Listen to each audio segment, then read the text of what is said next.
Fala turma, sejam todos bem-vindos.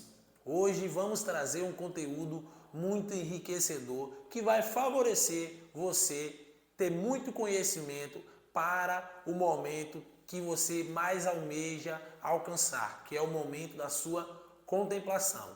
Falaremos sobre o que você só descobre depois da sua contemplação.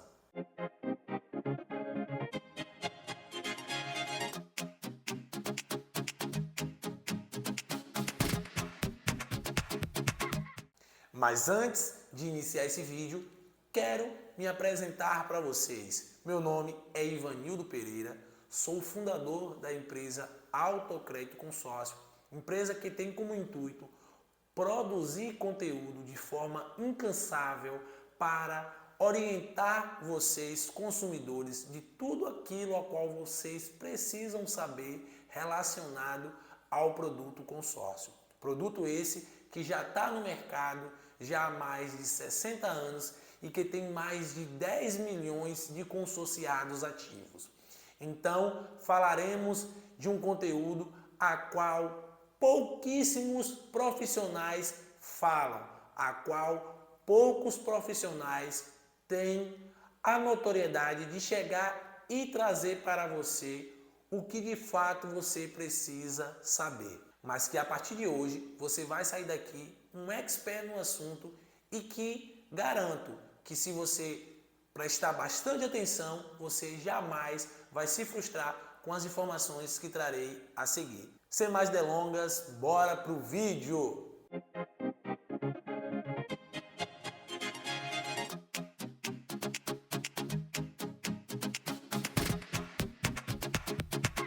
O momento da contemplação é um momento mágico, um momento a qual todos consorciados almejam. Afinal, o consórcio é um meio para você conseguir alcançar a sua realização, seja ela a conquista de um carro, a conquista de uma casa, a conquista de uma motocicleta, a compra do seu caminhão ou algum outro bem do tipo.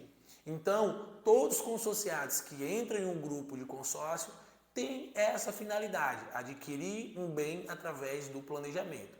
E a contemplação, uma coisa eu posso garantir para você, ela vai acontecer, seja no início, no meio ou no final do teu contrato. Você vai conseguir chegar até esse momento. Porém, poucos profissionais ensinam e orientam os seus consumidores como funciona o processo pós-contemplação. E que eu hoje vou trazer para você essas informações para que não venha a ter mais nenhum tipo de dúvida sobre esse momento. A contemplação, ela pode acontecer por duas formas e não tem nenhuma outra desde então, que é por sorteio e por lance. Chegando a esse ponto, você vai ter o seu crédito contemplado e dali para frente que vai começar o seu processo de pós-contemplação. E que uma vez você sendo contemplado por lance, o que vai acontecer? Esse lance que você ofertou, ele serviu para tua cota ser contemplado e também você vai amortizar o teu saldo devedor. Mas o que é o saldo devedor? O saldo devedor nada mais é que o acúmulo de parcelas que você terá que pagar no futuro, ou seja, no decorrer do seu contrato, que é chamado de saldo devedor. A partir do momento que você ofertou esse lance vai servir para você antecipar esse saldo devedor. E obviamente que você tem duas formas para poder você amortizar esse saldo, que é ou com a quitação de parcelas, ou seja, você vai quitar as parcelas do seu consórcio e 99% das administradoras quitam parcelas de trás para frente, então você vem quitando da tua última parcela até onde der o valor do teu lance, como também você pode estar reduzindo o valor dessa parcela. Então, por exemplo, se você dá um lance de 10 mil, com esses 10 mil vai ser calculado quanto de valor pode ser reduzido nas demais parcelas que você iria ter no futuro. O prazo vai permanecer o mesmo e automaticamente você vai reduzir o valor da parcela que você vem pagando. Se você for contemplado por sorteio, infelizmente você não vai conseguir reduzir nem a parcela, nem quitar a parcela, porque a sua contemplação não foi antecipada, e sim ela aconteceu via sorteio. Esse é o primeiro ponto que você, muitas das vezes, só passa a descobrir pós a sua contemplação, e que na maioria das vezes os profissionais não orientam você. Mas o segundo ponto, ele é ainda mais crítico, que muitos profissionais passam por cima e não orientam vocês consumidores. E ele é a análise de crédito. Exatamente. No consórcio, ela tem sim uma análise de crédito. Para você utilizar aquele crédito que até então você contratou, que você ofertou um lance e foi contemplado, vai ser necessário você passar por uma análise de crédito, independente de qual seja a administradora. Todas elas vai fazer essa análise de crédito com você, com o associado. E como é que ela vai funcionar, Ivanildo? Existem algumas formas que as administradoras utilizam para poder analisar se você pode sim sacar esse crédito ou não, mas que umas são mais burocráticas do que outra. Vamos colocar de uma forma mais suave. Uma exige mais documentações do que outras administradoras. Tem algumas hoje no mercado, porém são poucas, que faz a análise de crédito de forma remota. Ela não pede nenhum tipo de documento para que você venha apresentar para ela. Ela consulta o teu perfil dentro de um sistema interno dela e aí então ela avalia se você vai ter direito de usar esse crédito ou não. Mas Ivanildo, vai ter direito de usar o crédito? Exatamente. Pode acontecer de você não ser aprovado nessa análise de crédito de forma remota. E aí até então a administradora vai solicitar alguns meios para que você venha regularizar o seu nome e que você venha de fato usar esse crédito. Mas Ivanildo, quais são os meios que eu posso favorecer com que a minha análise de crédito seja mais fácil e mais rápida possível? Depende muito da administradora que você contratar. Hoje tem algumas administradoras de consórcio que não vai pedir nenhum tipo de comprovação de renda para você. Já tem outras que tem como regra obrigatória solicitar a você, pós-contemplado, que você venha apresentar uma comprovação de renda e que você vai ter que, de fato, apresentar essa comprovação de renda dentro da sua categoria profissional. Se você for autônomo, aí você pode apresentar um decore, um imposto de renda, você pode apresentar uma movimentação bancária, você pode apresentar algum contrato de prestação de serviço, entre outros meios que são aceitos por algumas administradoras. Se caso você for CLT, você vai apresentar os seus últimos 3 contra-cheques, mais a sua carteira de trabalho. Ou também pode ser apresentado a sua movimentação bancária que comprove que de fato você está recebendo aqueles proventos daquela empresa a qual você trabalha. Ivanildo, e se no caso eu tiver algum tipo de restrição, SPC ou Serasa, o que é que vai acontecer? Uma vez você tendo alguma restrição SPC ou Serasa, a administradora vai ter 3 formas de conseguir favorecer você a passar nessa análise. Se caso você tiver algum tipo de restrição SPC ou Serasa, a administradora vai te dar 3 formas para você conseguir usar esse crédito. A primeira é, você pode quitar essa restrição de forma parcial ou total, tá? A segunda, você pode apresentar um fiador, ou o famoso avalista, né, que é uma pessoa que não tem nenhum tipo de restrição, mas ela vai lá e assina garantindo que você vai concluir os pagamentos das parcelas a partir do momento que você sacou o crédito, como também vai te dar a opção de você ir lá e transferir essa carta para uma outra pessoa que não tenha nenhum tipo de restrição e que, na maioria dos casos, venha comprovar a renda. E se for uma administradora que não pede comprovação de renda, como é que fica?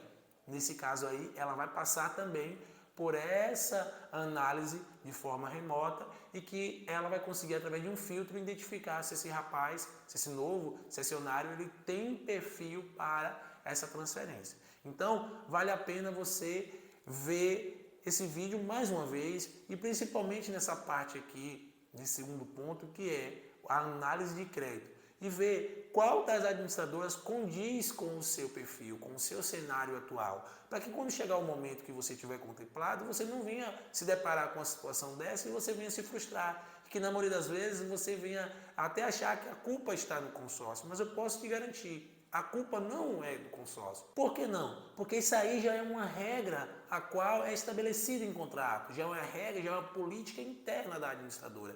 Então não tem o porquê você dizer que a administradora está errada, que o consórcio está errado. Não, não é. Não está. Infelizmente eu tenho que desconcordar de você. É você que tem que verificar essas informações antes da sua contratação. Não fique aí achando que tudo vai ser flores, que tudo vai ser fácil, porque não é. Nenhuma empresa entra no mercado para poder tomar prejuízo. Tomar prejuízo? Como assim? Vou fazer uma pergunta para você. Se você hoje abrisse uma empresa, a intenção dessa abertura da empresa seria fazer o quê? Gerar lucro, correto? Pois é, tanto para você quanto para os sócios ou para os acionistas. Então, dada a circunstância, você vai ter que avaliar aonde é que essa empresa corre risco de tomar um prejuízo. A mesma coisa é a administradora. Ela está ali para poder prestar um serviço para os consorciados. Ela existe para poder gerar lucro para ela. Então, dada a circunstância, quando chegar o momento de que você for contemplado, que você solicitar o uso desse crédito, obviamente que ela vai ter que avaliar quais são esses riscos que você, como consorciado, pode trazer para ela uma vez que você sacou aquele crédito, como por exemplo, deixar de pagar o bem. A administradora vai ter que verificar. Como é que ela verifica? Através do teu histórico. Se você compra e paga certinho, se você tem algum tipo de restrição, se muitas vezes você não tem como pagar aquelas parcelas depois que você sacar o crédito. Então ela tem que avaliar isso aí. E isso já é uma regra. Porém, você, antes de contratar o seu consórcio, tem que verificar esses pontos para que você não venha acabar se deparando com isso pós a sua contemplação, que é a maioria dos casos acontece isso, e você vem acabar se frustrando. Então, a partir de hoje, salve esse vídeo ou compartilhe com aquele seu amigo que está pagando um consórcio ou que está pensando em fazer um consórcio e que ele precisa saber dessa informação. Tá ok? O terceiro ponto, ele é tão importante quanto o segundo, mas eu sei também que as pessoas, muitas das vezes, acabam se chateando com o produto consórcio por conta que eles não se atentam a essas regras. Eles não procuram verificar se essas regras estão alinhadas com os seus projetos. Eu peço a você que você preste muita atenção a partir de agora e que tudo a qual for informado para você, você venha de fato colocar em prática e que não venha em momento algum atrapalhar a sua aquisição, tá ok? O terceiro ponto que você tem que saber é a administradora, ela faz uma avaliação do bem. O bem a qual você vai comprar tem que estar dentro dos padrões e exigências da administradora. Ou seja, o que é que eu estou querendo dizer com isso? O bem a qual você vai escolher, ele não pode fugir das regras para alienação do mesmo. Alienação? Talvez você ficou se perguntando o que é isso, né? Vamos chegar lá daqui a pouco. A administradora ela vai ter que fazer uma vistoria do bem a qual você está comprando, seja ele um veículo ou seja ele um imóvel. Se for veículo, tem duas formas de fazer essa vistoria, ou presencial ou remota, tá? Presencial é quando vai um profissional, perito naquele assunto, para poder fazer a avaliação daquele imóvel ou daquele veículo. Então ele vai avaliar todo ele e vai dizer paga ou não paga, passa ou não passa. Se for na categoria remota, a vistoria for remota, automaticamente a administradora consegue puxar através do número do chassi, né, da placa, todo o histórico daquele veículo e dizer se passa ou não. Se for caso de imóvel, tem como se fazer essa vistoria remota também. Aí a administradora puxa pelo número do IPTU, pelo CEP, pelo número da residência, fotos daquele bem através de satélite e consegue identificar se aquele bem passa ou não. Então até aqui Essas são as formas que faz com que a administradora aprove o bem ou não. Porém, não são as únicas. Eu tenho que ir mais a fundo para que você venha, de fato, saber o que a administradora faz. Na maioria dos casos, as exigências que a administradora faz desses bens, no caso de imóvel, o IPTU tem que estar em dias, esse bem tem que ter uma escritura, e isso aí é regra do sistema de consórcio. A administradora, em hipótese alguma, vai alienar um bem que não tem escritura. O vendedor tal me falou que paga com recibo de compras e vendas. Então vai lá, fecha lá com ele, que eu te garanto que depois que você tiver contemplado, ela não vai pagar o bem. Ele está falando isso só para te vender. Então cabe a você acreditar nessa falácia ou acreditar nesse profissional que está aqui falando, que não tem intuito em ganhar nada de você, mas sim só te orientar e crescer cada vez mais o produto consórcio. Tá ok? Então, a administradora, ela vai solicitar que esse imóvel esteja com IPTU em dias e vai solicitar a escritura desse imóvel. Ele tem que ter escritura. E vale ressaltar também que o imóvel ele tem que se enquadrar nos padrões exigidos pela administradora.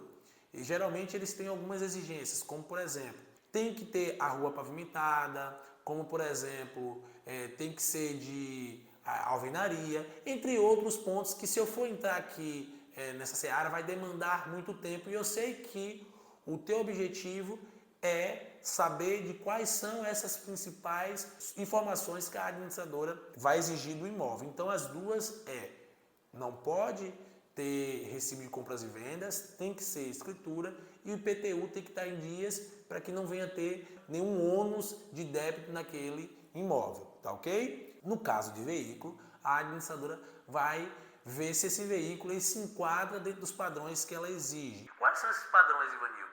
Primeiro ponto, esse veículo ele não pode exceder um limite de ano.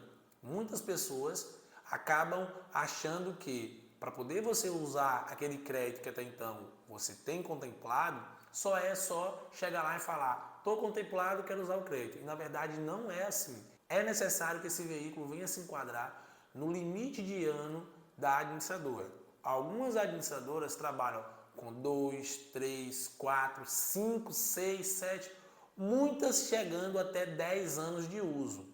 Porém, poucas chegando até 15 anos de uso. Então é válido você verificar se o bem que você quer comprar, se ele condiz com a regra de alienação da administradora.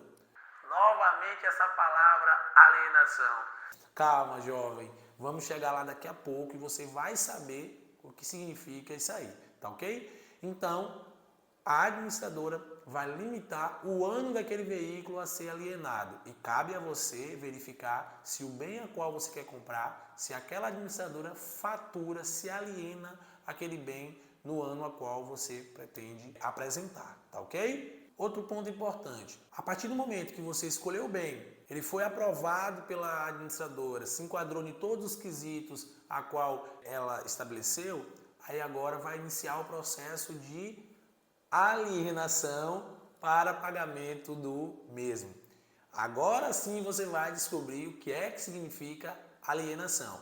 Mas antes, eu peço a você que ainda não é inscrito nesse canal, que passe a se inscrever, deixe aquele joinha de gostei, se esse vídeo fez algum sentido para você, para que também esse vídeo venha chegar para mais pessoas que, assim como você, precisam de saber dessas informações que são cruciais para o momento que você vai comprar o teu bem.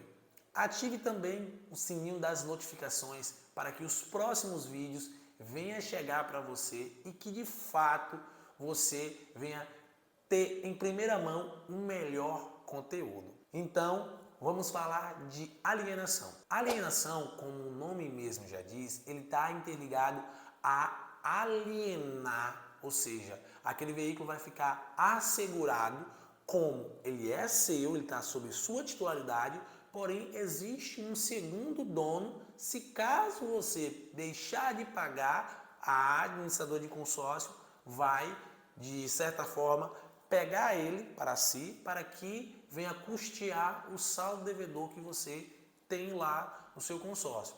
Falando de forma direta, telespectador, se você comprou um bem através do consórcio, a administradora vai aguardar que nos próximos vencimentos da sua parcela você venha pagar em dias. Se caso você não pagar, a administradora ela tem como direito, porque está em contrato e está também estabelecido no documento lá do seu imóvel ou do seu veículo, ela pode solicitar a busca e apreensão desse veículo e, obviamente, pegar esse veículo e colocar para um possível leilão, para que esse leilão, essa venda desse veículo, venha custear a despesa do seu saldo devedor que você tem com o fundo comum do grupo, tá ok? Então funciona dessa forma. Se caso você quiser um conteúdo mais profundo, sabendo passo a passo como isso funciona, eu posso estar trazendo aqui para você, basta você deixar aqui nos comentários que você quer se aprofundar mais nesse conteúdo.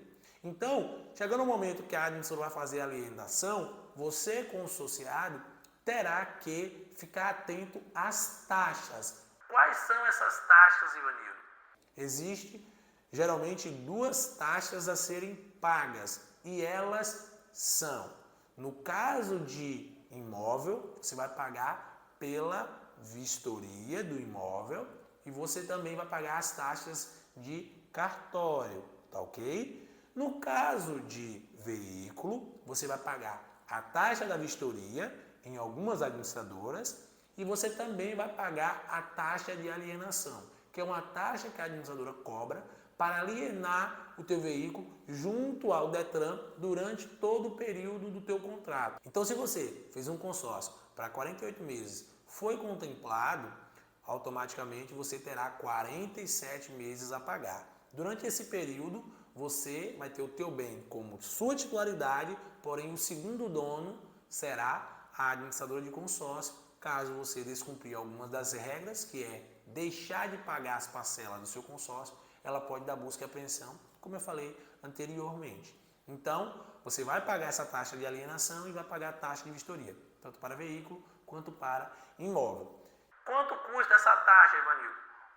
Varia muito de administradora para administradora. Eu não posso ir a fundo dessa taxa, até mesmo porque hoje existe mais de 140 administradoras no mercado, então, consequentemente, cada uma tem um valor referente à sua prestação de serviço. Eu não posso entrar nessa seara e falar para você é X. Eu posso falar em outros vídeos relacionados às administradoras a qual nós representamos. E se você também quiser ouvir no próprio vídeo sobre alienação, eu posso estar trazendo essa informação. Basta você colocar aqui, quero que fale mais sobre alienação, tá ok? Então, funciona desta forma. Tudo a qual você precisa descobrir pós a sua contemplação está aqui nesse vídeo.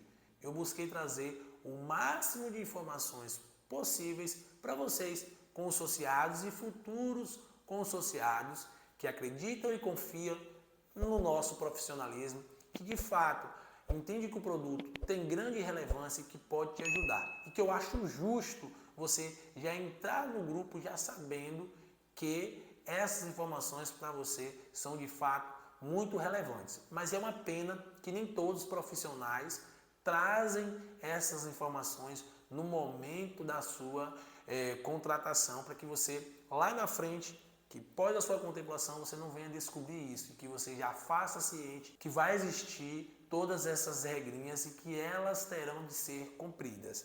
Eu garanto que se você for pego de surpresa, obviamente que você vai ficar muito frustrado. Mas se você já entrar no grupo já sabendo que tudo isso é necessário ser cumprido, você não vai ter nenhum tipo de frustração. Então, ficamos por aqui. Um forte abraço a todos vocês e lembre-se, planejar é conquistar.